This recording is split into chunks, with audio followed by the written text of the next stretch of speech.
ଜୟଗୁରୁ ସମସ୍ତଙ୍କୁ ଜୟଗୁରୁ ସମସ୍ତଙ୍କୁ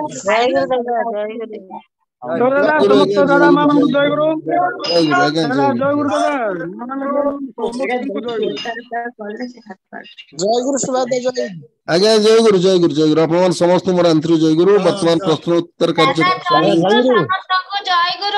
ଆଜ୍ଞା ଜୟଗୁରୁ ଜୟଗୁରୁ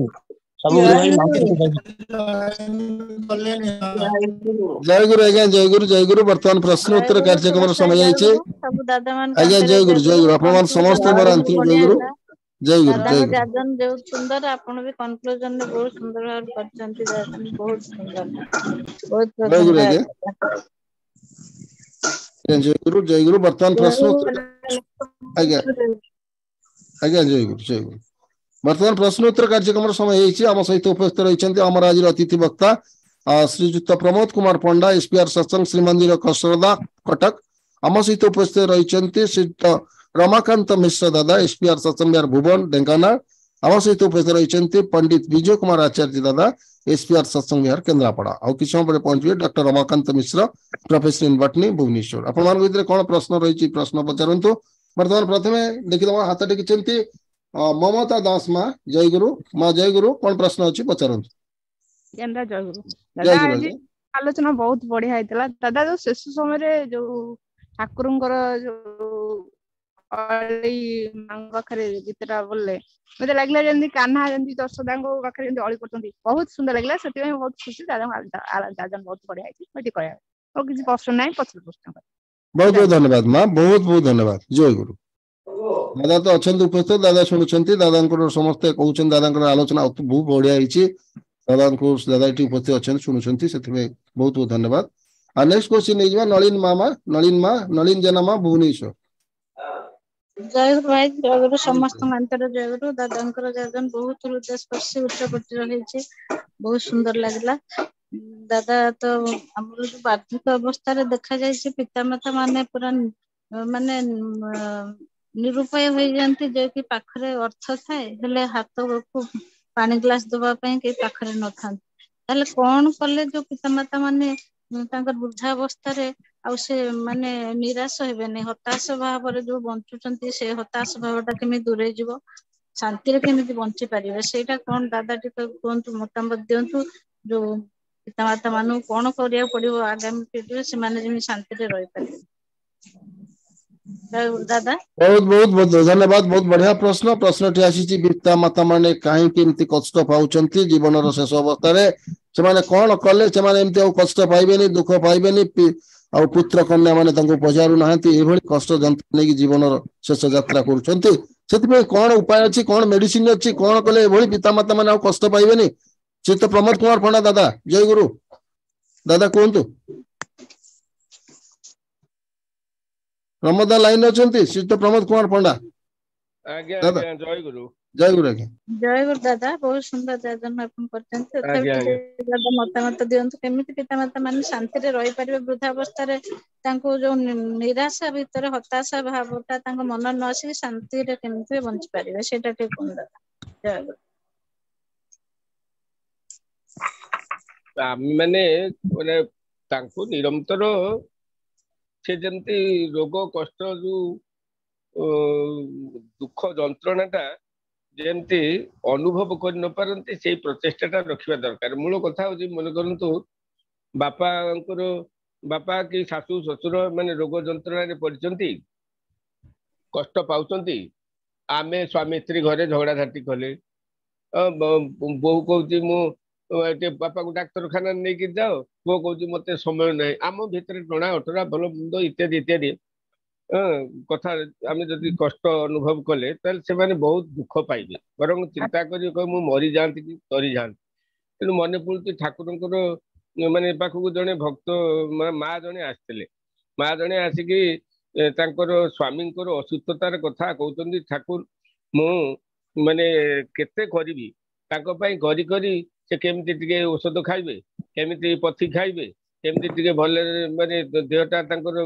ମାନେ କଷ୍ଟ ମୁକ୍ତ ହବ ସେଥିପାଇଁ ସବୁବେଳେ ଚେଷ୍ଟା କରୁଛି। ଆଉ କିନ୍ତୁ ସେ ମାନେ ମତେ କହୁଛନ୍ତି ଆଉ ଯେ ମୁଁ ଆଉ ବଞ୍ଚିବାକୁ ଚାହୁଁନି मो पे तुमको एते कष्ट करबा पड़बनी अल्प कई दिन मात्र ठाकुर से कहते मारे तू एभली सेवा जत्न दे चले तोर स्वामी को एभली सेवा जत्न दे चले सी जमती माने तोर स्नेह श्रद्धा शुश्रूषा भल पाइबा भीतर देकर से जमती निजको सुस्थ अनुभव करेंगे देखिए मन तोर सेवा शुश्रूषा फल अनेक रोग दूरे जीव ता संगे संगे सी चाहिए केमिति भगवान पाखे प्रार्थना करिए प्रभु मुझे संसार माने मरवा को चाहे ना माने मरीते चाहिना आम सुंदर भुवने ए सुंदर भुवन मु मरवा को चाहे ना जमती यही भाव में व्यवहार करने को पड़े तेणु आमर सेवा जत्न कायदा जमती होगा दरकार से माने जमती कष्ट पाउथिले से कष्टटा को हल्का हो जाए शारीरिक कष्ट पाउचंती किंतु पुओ बोहू नाती नातुणी एमानकर चलन धारा सेवा जत्न माने प्रति मुहूर्त रे सजाग रही समस्त जिते परिचर्या कर लगे देखिए से कष्ट भितर आनंद पाइबे ठाकुर आमको ये क्लेश सुख प्रियता शिखई ना तेणु कष्ट भितर ही से माने आनंद पाइबे रोग जंत्रणा तांको बेसी बाधिबनी एटा होची कथा तेणु एटा गोटे तपस्या गोटे साधना से माँ कष्ट नहेले आम निजको कष्ट नदेले अन्य को केबे सुखी करि परिबानी ठाकुर बार बार बार कहते से कथा तेणु निजको कष्ट सहिष्णु होकर चलवा पड़ो बापा माँ को खुशी करने को हेले बा शाशु शशुर इत्यादि सेवा परिचर्या करने ईश्वर को प्रार्थना करने पड़ो नाम ही रहा पड़ो पिता माता सेवा शुश्रूषा करुचे ठाकुर को स्मरण कर मंत्र मनन कर सेवा परिचर्या करवा खाद्य पानीय गुंडे प्रस्तुत करवा केमती माने सुस्थ हेबे निरोग हेबे सुंदर हेबे दीर्घायु जीवन यापन करेंगे नाम करी एगुड़िक सब करवा भगवान मो शाशु शशुर पिला छुआ एम सब भगवान जड़े जड़े अंश एम खाद्य पानीय को प्रस्तुत करुच्ची प्रसाद रांधुची यही सब गुड़ाक सब पालन कर चलिए देखिए परिवार रोग वैराग अशांति कली झगड़ा अनेक अपसरी जीव ठाकुर को दिया विधान अति अकाट्य विधान ताको आम मानि चलिए तो तेणु आम मैंने जदि निथर हो सबू शुणा सबू पढ़ा सबू सत्संग जीवा भजन कीर्तन करवा सब करवा जदि आचरण भितर काम भितर आम न करवा आ खाली सुख शांति कथा भाविले तो हबनी ठाकुर कहले चिंता नहीं भोर चिंता तक हरे पेट कर्म हले कर्म चोर चिंता रे खाली विभोर हेले तो हबनी कर्म घरे चोरी कले तेणु यही देखिए चलिया पड़ो पारिवारिक जीवन प्राय हूँ सबुठारु श्रेष्ठ जीवन आश्रम आश्रम मान भर गृहस्थाश्रम हूँ सबुठारु श्रेष्ठ माने समस्ते समस्त कष्ट सहिष्णु हेबे समस्ते समस्त को खुशी करने चेष्टा करेंगे यहाँ हूँ पारिवारिक जीवन उद्देश्य आ बापा चाहूथे माँ चाहबनी माँ चाहूथे पुओ चाहबनी पुओ चाहूब भाई चाहबनी ये सब भितर देकरी परस्पर भितर जदि अमेल बेताल चलनी रही जाए ताल से परिवारटा गोटे माने कौन संसार परिवर्ते गोटे मूल्यहीन श्मशान पलटि जाए तेणु आम मान को सब कष्ट सहिष्णु सेवा परिचर्या करने को पड़ो आज्ञा जय गुरु बुझिपारे नलिन माँ बुझिले हेलो नलिन माँ बुझिले कि जय गुरु भाई जय गुरु दादा सुंदर भाई बुझे देछंती दादा टिके खाली गोटे जे हमरे जो खाद्य प्रिपेयर करला बेले नाम करी करी कले तार नाम रो प्रभावटा केमती कोन खाद्य ऊपर पड़े से जो हाँ हाँ हाँ हाँ खाद्य ऊपर नाम रो प्रभावटा पड़े आज्ञा दादा सेटा हाँ केमती कोन टिके कहि दियंतु ते दादा आज्ञा एमिति प्रभावटा खाद्य ऊपर पड़े से खाद्य सेवन करिया द्वारा मनुष्य सुस्थ रहे सेटा टिके दादा टिके कोन खाद्यटा सुनतो आमर मन भाव ठाकुर कहले अन्न जानी से मन बय अन्न माफिकी प्रवृत्ति होए अन्न कहले अद धातु राशि जहाँ खिया जाए जहाँ भक्षण करा जाए खाली भातटा को आम अनेक समय कहू खाली भातटा हूँ अन्न अन्य गुड़ाक सब तरकारी डाली खटा इत्यादि गोटे नामांतर करा जाए किंतु अन्न कहले जहाँ खिया जाए ता ही अन्न जहाँ खाऊचे आम से चा खाऊ बिस्कुट खाऊ बा थालकुड़ी पत्र खाऊ बा जेकोसी भात डाली तरकारी खटा जहाँ खाऊ सब गुड़िक अन्न जीव एवं आम निश्वास प्रश्वास नहीं आम बंचुचे पानी टिके पीऊचे ଏଗୁଡିକ ସବୁ ଅନ୍ନରେ ଯିବ। ତେଣୁ ଏ ଅନ୍ନଟା କଣ କରେ, ମଣିଷର ମନକୁ ତିଆରି କରେ। ଆମର ନିଶ୍ୱାସ ପ୍ରଶ୍ୱାସ ନବାରେ ଯେ ସେଇଭଳି ନାମ କରି ନିଶ୍ୱାସ ନିଶ୍ୱାସ ନବା, ପାଣି ଟିକେ ପିଉଛେ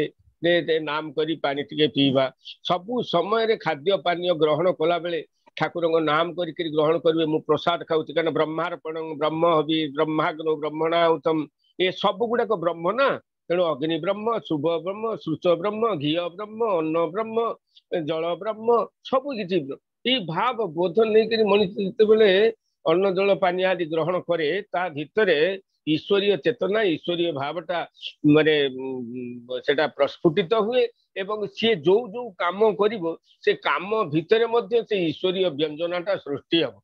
ବୁଝିଲେ କି ଆଜ୍ଞା? ମନେ କରନ୍ତୁ ଭାତଟା ଗାଳୁଛେ, ଆମେ ନିଶ୍ୱାସ ପ୍ରଶ୍ୱାସ ଭିତରେ ଦେଇକିରି ଯଦି ଅନ୍ନଟା ମନକୁ ବହନ କରି, ତ ତେଣୁ ଆମର ମନର ଭାବଟା ଯଦି ଅନ୍ନ ଉପରେ ସେଇଭଳି ଥିବ, ନାମ କରିକିରି ଆମେ କରୁଥିବା, ଅର୍ଥାତ୍ ମୋ ପିଲାଙ୍କ ପାଇଁ ମୁଁ ପ୍ରସାଦ ରାନ୍ଧୁଛି, ଏଇ ଯୋଉ ମନୋଭାବ, ମନେ କରନ୍ତୁ ଆପଣଙ୍କ ଶରୀରଟା ଅସୁସ୍ଥ, ଆପଣ ବିରକ୍ତି ଲାଗୁଛି, କେଚିକେଚିଆ ଲାଗୁଛି, ମନ ହଉନି, ବାଧ୍ୟ ହେଇକିରି ଗଣ୍ଡେ ରୋଷେଇ କରୁଛନ୍ତି, ବା ଘରେ ଯାହା ଭିତରେ ଅଶାନ୍ତି, ଭାଇ ଭାଇ ଭିତରେ କଳି ଝଗଡା, କିଏ ଧର ଗୋଟେ ଲୋକର 3ଟା ପିଲା କି ତା 3 ବୋହୂ, ସେ ସାନ ବୋହୂଟା କଷ୍ଟରେ ରୋଷେଇ କରୁଛି, ତାକୁ ବାଧା ଲାଗୁଛି, ସେ ତଥାପି କହିପାରୁନି, ସହିପାରୁନି, ଜବର ମାନେ ଇଚ୍ଛା ବିରୁଦ୍ଧରେ ଯଦି ଖାଦ୍ୟ ପାନୀୟ ଇତ୍ୟାଦି ପ୍ରସ୍ତୁତ କରାଯାଏ, ସେଗୁଡିକ ସବୁ ବିଷ ବହନୀ ହେଇଯାଏ, ଶରୀରରେ ବିଷାକ୍ତ କ୍ରିୟା ସୃଷ୍ଟି କରେ। ତେଣୁ ଘରେ ତେକେଡେ ମେକେଡେ ଅଶାନ୍ତି ରୋଗ ବୈରାଗ ସବୁ ଲାଗେ। ତେଣୁ ଖାଦ୍ୟ ପାନୀୟ ଆମ ମନର ଭାବଟା ଯେମିତି ହବ, ଖାଦ୍ୟ ପାନୀୟଟା ସେଇଭଳି ମାନେ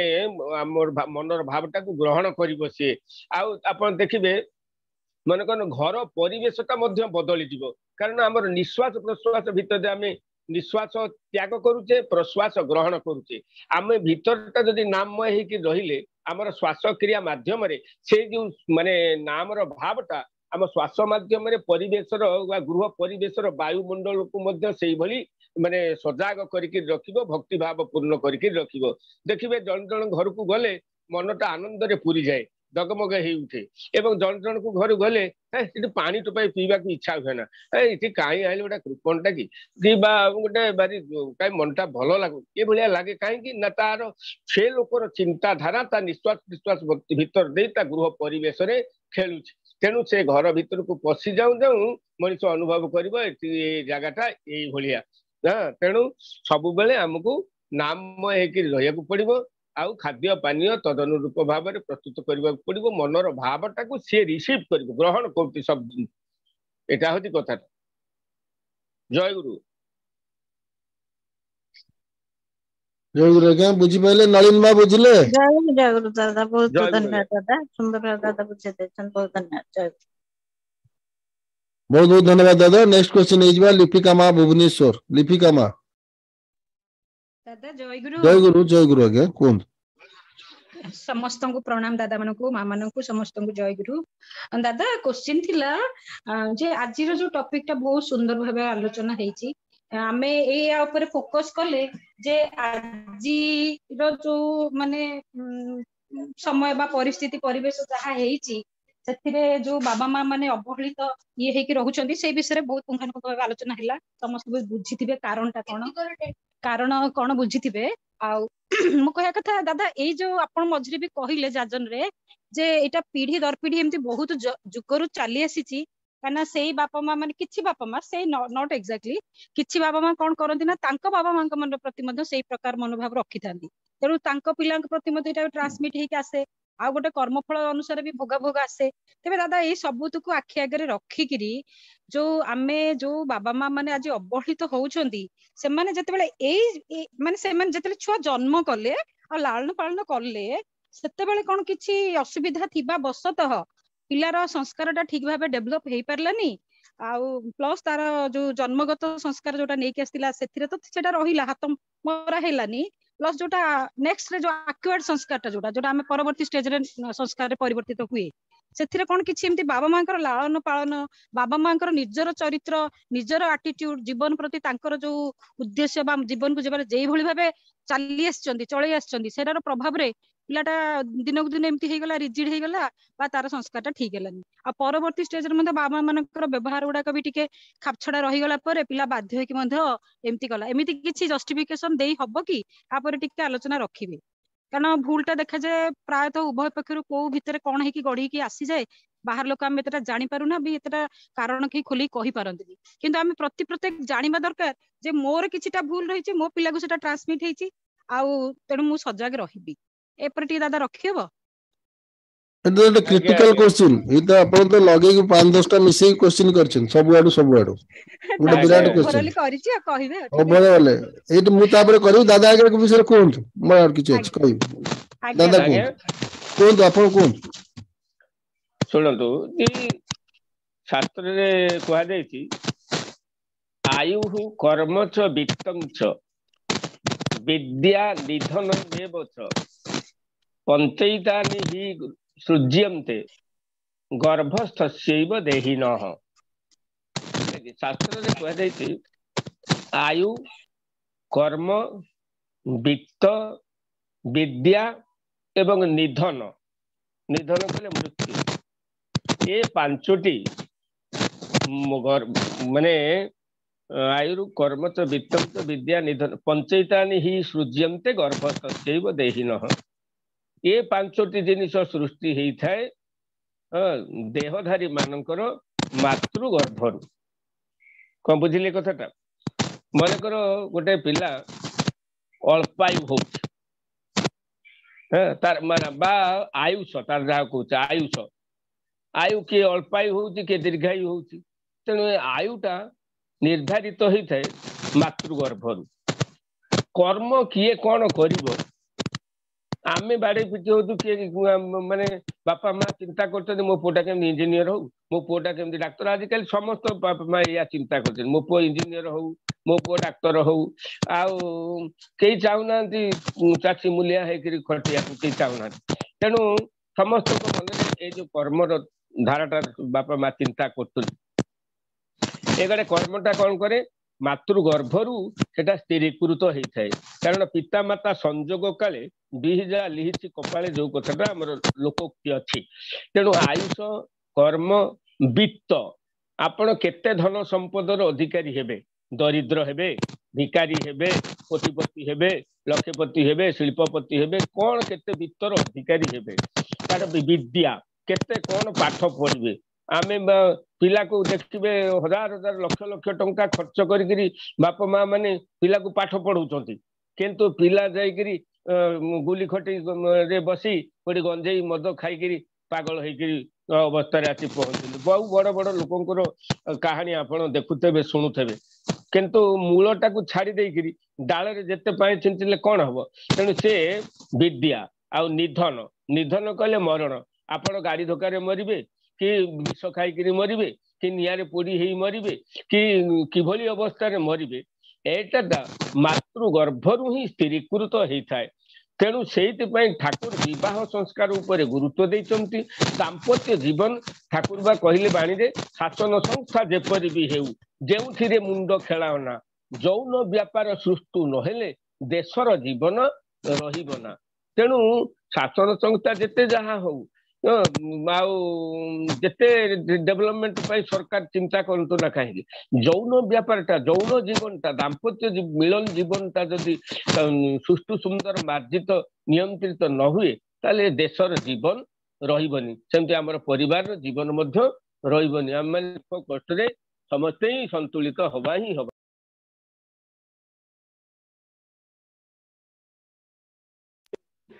ठाकुर गुरुत्व दिले वैवाहिक जीवन एवं पति पत्नी दाम्पत्य प्रणयटा अति मनमुग्धकर अति आकर्षणीय हवा दरकार जेमती संतानटा जो आसीबो से केमिति दीर्घायु हबो जने कर्म तत्पर हबो केमिति अनंत वित्तर अधिकारी हबो अनंत विद्यार अधिकारी हबो एवं तार माने मृत्युटा मध्य तदनुरूप निर्धारित हबो सुख मरण जेमती से पाइबो ये मनोभाव नहीं करी आम दाम्पत्य मिलन होची जदि होनी ताले आमे सेठी केमिति आशा करिबा मा तेणु ये जो पूर्वार्जित कर्म फल जहाँ जहाँ अच्छी ताकू पूर्वार्जित कर्म कहले आमर बापा पिता माँ पिता प्रपितामह जहाँ जहाँ सब कर सब पूर्वार्जित कर्म फल हूँ आमे तेणु आमे ए जन्म ठाकुर को जदि ग्रहण करछे ठाकुर ग्रहण करते माने से पूर्वार्जित संस्कार किसी अच्छी बोली ठाकुर ग्रहण करते एवं यही संस्कार टाको जदि आमे आहुरी आहुरी प्रबलतर भाव में मानिक चलवा चरित्र भितर देखिए आम संतन संतति धारा भितर देकरी सेटा आस्ते आस्ते आस्ते आस्ते आमर परिवर्तन हम तेणु एटा जो कथा आपण कहले जे पिला माने कहीं एमती होउचंती अबाटरे जाउचंती बा बापा माँ को पचारू नाहंती बा से बापा माँ कर्म दोष कौन से जो कर्म दोषटा बापा माँ रहा कौन माने पूर्व पूर्व जन्म मानकर कर्म धाराटा मो बापा ठार रहा मो बापा ठारू मो ठाकू आसला अभ्यास रही जन्ना हते जन्मे संस्कार संतान ते वंशक्रमे तार हित संचार तेणु के सुंदर भाव जो ठाकुर बाणी दे शिष्ट कथा मैत्री भाव कौन जो इष्ट कथा मैत्री भाव शिष्ट आचरण वंश आउ व्यक्तित्वर प्रधान लक्षण तेणु ये जो कथाटा ठाकुर कहते मिठा कथा पदे बाहर मैत्री भाव स्थापन कर शिष्ट आचरण करा हूँ वंश एवं व्यक्तित्वर प्रधान लक्षण एटा हूँ वंशर लक्षण वंशगत माने वंश बम माने बांति करवा माने मोर बापा अजा अणजा सब आमको जेन बांति करी आश्चर्य बम जन्म दबा बमी करवा अर्थात जन्म दबा सृष्टि करवा बांति करी आसचंदी तेणु आम से धारा होकर आसचे ये जन्म आम जेहेतु ठाकुर से कीर्तन कर कौन यही जन्म पाई दयाल जो कीर्तन आम कर जन्म दयाल को पाइचे ठीक से भाव में चलवा जमी परवर्ती प्रजन्म आमर सुष्टु सुंदर मार्जित सुंदर हेबे इटा हला कथा आज्ञा जय गुरु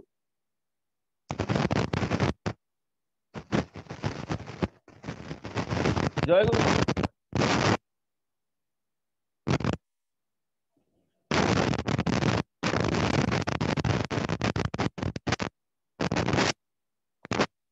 जय गुरु दादा दादा हाँ दादा मोर म्यूट हो जाइथिला दादा जय गुरु दादा बहुत सुंदर रखी बहुत बढ़िया लगला दादा धन्यवाद दादा तेबे जो ये तो गला आपण जो एस्पेक्ट कहले जो पॉइंट गुडा कहले से तो बहुत माने ठीक रहिला आउ दादा जो आमे जन्म पर छुआ को धरंतु हमर ज्ञान नथिला आमे सेमति किछि आगुरु जानि नथिले आमे विवाह कले हमर छुआ हैला धरंतु धरंतु कोन तो हुए प्रायतः तो जतले छुआ जन्म हो जाउची तार जो लालन पालन भितरे देखिरी आमे एबे किछि किछि जानिले आमे भलो कोन मंद कोन जानिले गोटे छुआर माँ हैला परे जो छुआर बापा हैला परे मैच्योरिटी लेवलटा भी चेंज हो जाए तो सेते बेले आमे देखिले भलो कोन मंद कोन सेते बेले हम छुआर दायित्वटा हमर जेतु तार शारीरिक माने तार माने तार फिजिकल जोटा खाद्य पेय देबा तार पाठ पढ़िया कथा ई सब देखले पर तार मोरालिटी आमे तो आमे न जानिथिले कोन हैला आमे शिखि के पिला को सिखेबा आम व्यवहार मार्जित से अनुसार करवा कारण पिला कहले ठाकुर कहते पिला कहले हुए ना पिला करके आचरण द्वारा देखिए पिला से जल्दी कैच करे छोट छुआ तार मुंडे कौन अच्छी आम लॉजिक दबा तत्व दबा एमती करना सेमती करना कहले से बुझीपर दादा तेबे आमर जो एक्टिविटीज आमर जो पारिबे आमे समस्त जो माने रहिले सब छुआ तो आम मानकर ना चाहे बापा माँ होंतु आमे पड़ा पड़ोसी हो कि आमे भाई बंधु कुटुंब हो समाज रो आमर आचरणटा देखि पिला कैच करछि ना तेबे आमर आचरण शुद्धिटा आमे केते शीघ्र जते शीघ्र करियो एते भलो दादा ता ऊपर टिके रखिबे जे आमे जो आमर जो कहिबा करबा भितर फरक रहउची बाबा माँ कली लागुचंदी बाबा माँकर निजर व्यक्तिगत जीवन रो प्रभावटा छुआ ऊपर एमिति पडुची जे से नेगेटिव भी हो पॉजिटिव हेल तो सब भल दादा ताको के आउ पॉइंट करंतिनी किंतु नेगेटिव हेल खराब लागे खराब ही हुए तेणु आमर आचरण द्वारा धरंतु मोर उदाहरण दउचे दादा आमे जो टीवी रे वर्तमान सीरियल देखुचे आमर सीरियल टाइम ऊपर आमे प्राधान्य देकरी तदनुजाई आमे समय गुडा एमती तरतर एडजस्ट करछे जे आम छुआर मन लाखि किछि करि परने छुआ सहित खेली परने छुआ को टाइम दे परने छुआर पाठ पढ़ा ठीक है देखि परने से गोटे कथा गला तापर से जो समयटा भितर आमे जौतिक आहरण कले टीवी शो रु कौन आमे सीरियल देखुचे कौन आमे प्रोग्राम देखुचे आम छुआ कौन मीडिया बेनिफिट नौची आम छुआ बाहर को जाइए कहा सहित मिशुची एसब प्रति समय दबा को धैर्य दरकार समय दबा को पड़े दादा आमे जब सीरियल रे देखिबा एई सब जिंस आम छुआ देखले मो मामा कि बाबा कि घर सब माने एटा देखुछथि से सिखिला कोन से सीरियल जहा सिखिला सेटा सिखिला कारण बाबा माँ चुप ना तो दादा के आ ऊपर जय गुरु दादा तो व्यापक ये एटा सब ये गोटे दीटा तीन सत्संग रे आलोचना कले भी माने सरीबनी ये कथार ये तेणु मोट कथा हूँ आमे जेते मार्जित हवा ସେତେ ପିଲାମାନଙ୍କ ଉପରେ ତାର ପ୍ରଭାବ ପଡିବ। ବର୍ତ୍ତମାନ ତ ଆପଣ ଦେଖୁଛନ୍ତି ଦେଶର ଶାସନ ନୀତି, ରାଜନୀତି ଏବଂ ଯୋଉ ବିଜ୍ଞାନର ଡେଭଲପମେଣ୍ଟ ହବା ଫଳରେ ଏ ଯୋଉ ଟିଭି, ମୋବାଇଲ ଆଉ ଯୋଉ ପ୍ରକାର ସବୁ ପ୍ରକାର ସମାଜ ଭ୍ରଷ୍ଟାଚାର ସମାଜରେ ଚାଲିଛି, ଏଥିପାଇଁ ଆମେମାନେ ସମସ୍ତେ ଦାୟୀ। ରାଜନୈତିକ ନେତା ଠାରୁ ଆରମ୍ଭ କରି ଶ୍ରମିକ କୃଷକ ପର୍ଯ୍ୟନ୍ତ ସମସ୍ତେ ଆମେ ଦାୟୀ। ତେଣୁ ୟାକୁ ସୁଧାରିବା ବଡ଼ କଷ୍ଟକର ବ୍ୟାପାର। କେବଳ ଈଶ୍ୱରଙ୍କର ଆରାଧନା ତ ଆମେ ଟିଭି ସିରିଏଲ ଇତ୍ୟାଦି ବ୍ୟବହାର ନ କରିବା। ଆମ ପଢିଲା ବେଳେ, ଆମ ପିଲା ବେଳେ, ଆପଣଙ୍କ ବେଳେ ଆପଣଙ୍କ ଘରେ କେଇଟା ଟିଭି ଥିଲା, ବା ବାପା ମା କେତେ ମୋବାଇଲ ବ୍ୟବହାର କରୁଥିଲେ। କିନ୍ତୁ ବର୍ତ୍ତମାନ ପିଲା ମୋବାଇଲ ନ ଦେଖିଲେ ଖାଉନି, କାରଣ ମା ତ ମାନେ ପିଲା ପେଟରେ ଅଛି, ମୋବାଇଲ ଦେଖିକିରି ସେ ଶୋଉଛି, ମୋବାଇଲ ଦେଖିକିରି ସେ ତାର ଦିନ କଟଉଛି। ତାହେଲେ ପିଲା ଉପରେ ତାର ଗର୍ଭସ୍ଥ ପିଲା ଉପରେ ତାର ପ୍ରଭାବ ପଡୁନି କହୁନାହାନ୍ତି? ତେଣୁ ଏଟା ମାନେ ଗୋଟେ ରୋଗ ଭଳିଆ ସମାଜରେ ବ୍ୟାପି ଯାଇଛି। ସେଇ ରୋଗକୁ ନିରାକରଣ କରିବା ପାଇଁ ଠାକୁର ଆସିଛନ୍ତି। ଠାକୁର ଏ ନାମ ଧ୍ୟାନ ଭଜନ କଥା କହିଛନ୍ତି, ନିଜେ ଆମେ ନାମ ଧ୍ୟାନ କରିବା, ପିଲାମାନଙ୍କୁ ପାଖରେ ବସେଇ ନାମ ଧ୍ୟାନ କରିବା। ଆପଣ ଦେଖୁନାହାନ୍ତି, ଆମେ ପିଲା ଦିନରୁ ଶିଖେଇଲେ ଦେଖିବେ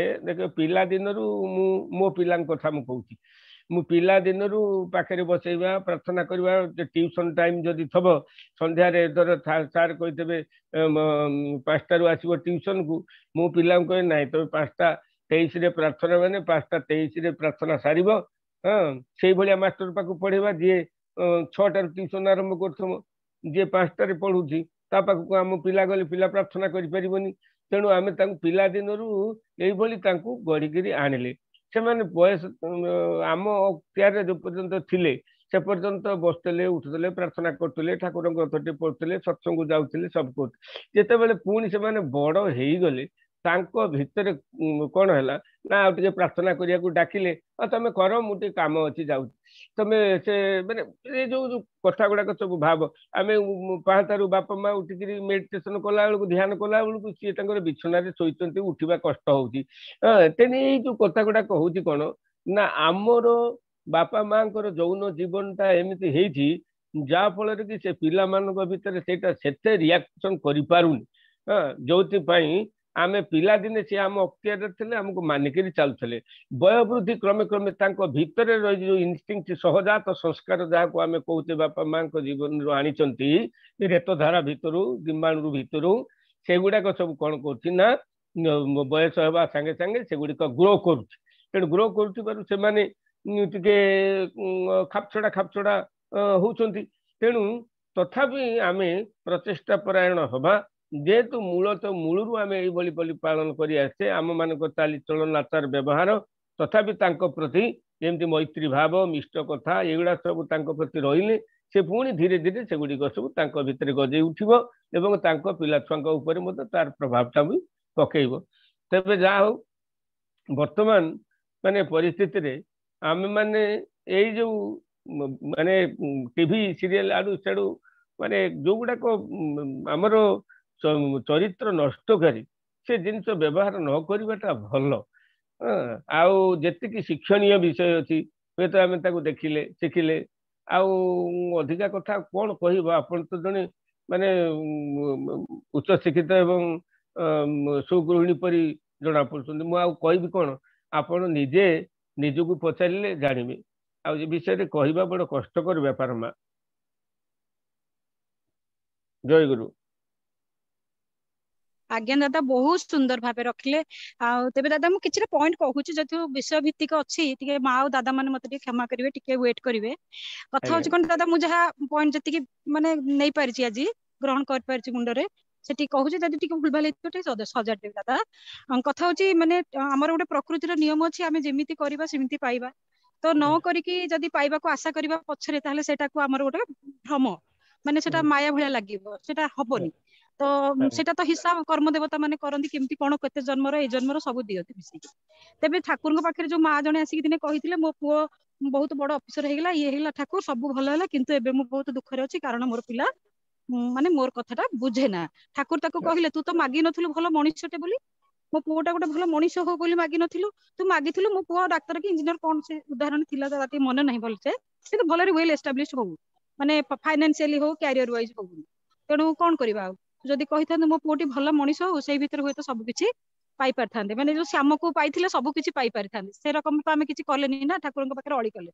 परवर्ती स्टेज रे मध्ये सब जानि कि मध्ये निजको टिके कंट्रोल करिकरी केमिति कले छुआरटा भलो हबो भविष्यत भलो हबो जहा किछि हबो सेति करिनबार भी आम पाखे सेति संयम रहिलानी बा निष्ठा रहिलानी कि आग्रह भी रहिलानी तेणु आमे कोन कले ना आमे आम अनुसार चलेइले आ पिला को तुत्कार कले पिला बाहर को गला पिला भी मन इच्छा काम कला पिलार